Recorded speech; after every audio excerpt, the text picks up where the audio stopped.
സുഹൃത്തുക്കളെ, ഈ വീഡിയോയിൽ കാണുന്നത് നമ്മുടെ പാരിപ്പള്ളി പാമ്പ്രം ചാമവിള സ്വദേശിയായ രാജേന്ദ്രൻ ചേട്ടനെയാണ്. കഴിഞ്ഞ ഒരു വർഷത്തിലേറെയായി അദ്ദേഹം ക്യാൻസർ എന്ന ഗുരുതര രോഗത്തോട് പോരാടിക്കൊണ്ടിരിക്കുകയാണ്. ആദ്യം മഞ്ഞപ്പിത്തത്തിന്റെ ലക്ഷണങ്ങളോടെ ചികിത്സ ആരംഭിച്ചത്. തുടർന്ന് നടത്തിയ പരിശോധനകളിൽ ഗുരുതരമായ ആരോഗ്യ പ്രശ്നം കണ്ടെത്തുകയും പാമ്പ്രം മെഡിക്കൽ കോളേജിൽ നിന്ന് തിരുവനന്തപുരം മെഡിക്കൽ കോളേജിലേക്ക് ചികിത്സയ്ക്കായി മാറ്റുകയും ചെയ്തു. അവിടെ നടത്തിയ MRI സ്കാനിങ്ങിൽ വയറ്റിൽ മുഴ കണ്ടെത്തി.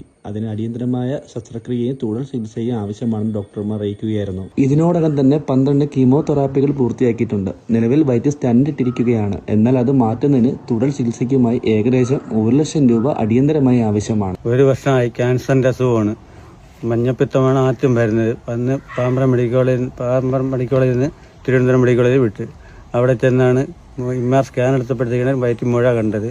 അത് സർജറി ചെയ്യണമെന്ന് പറഞ്ഞ് പിന്നെ പറഞ്ഞ് കീമ ചെയ്യണമെന്ന്. ഇപ്പോൾ 12 കീമ കഴിഞ്ഞ് ഇനിയിപ്പോൾ വയറ്റിൽ സെൻറ്റ് ഇട്ടൊക്കെയാണ്. സെൻറ്റ് മാറാൻ 1 ലക്ഷം രൂപ വേണം. യാതൊരു വക നിവർത്തിയില്ല. നാളെ ഹോസ്പിറ്റലിൽ ചെല്ലാൻ പറഞ്ഞേക്കുകയാണ്. പിന്നെ വീട് ഞാൻ ഇടിഞ്ഞ് കഴിഞ്ഞിട്ട് 8 വർഷത്തിൽ കൂടുതലായി. പഞ്ചായത്തിലേക്ക് അപേക്ഷ കൊടുത്തിട്ടുണ്ട്. എല്ലാവരും തരാമെന്ന് പറയുന്നില്ല. ഇതുവരെ ഒന്നും കിട്ടിയിട്ടില്ല. വീട്ടിൽ മോന് സുഖമില്ലാത്ത ആളാണ്. വൈഫിന് സുഖമില്ലാത്തതാണ്. ശ്വാസം മുട്ട്, പനി, കാൽ പെരികോസ്, ഇങ്ങനെ ഒരുപാട് അസുഖങ്ങളുള്ളതാണ്. എൻ്റെ പരമാൻ നിന്നപ്പോഴത്തേക്ക് ആകെ തകർന്നു പോയി. ഒരവസ്ഥയിൽ നിൽക്കുകയാണ്. എന്തെങ്കിലും സഹായിച്ച് ഈ അസുഖത്തിൽ നിന്ന് കരകയറ്റണം. ഒരു മനുഷ്യജീവൻ രക്ഷിക്കാനുള്ള ഈ ശ്രമത്തിൽ നിങ്ങളും പങ്കാളികളാകണം. നിങ്ങൾ നൽകുന്ന ഓരോ രൂപയും രാജേന്ദ്രൻ ചേട്ടന്റെ ചികിത്സയ്ക്കുള്ള പ്രതീക്ഷയാണ്. ഒരു കുടുംബത്തിന്റെ കണ്ണീരൊപ്പാൻ കഴിയുന്ന സഹായം നൽകി കൂടെ നിൽക്കണമെന്ന് സ്നേഹപൂർവ്വം അഭ്യർത്ഥിക്കുന്നു.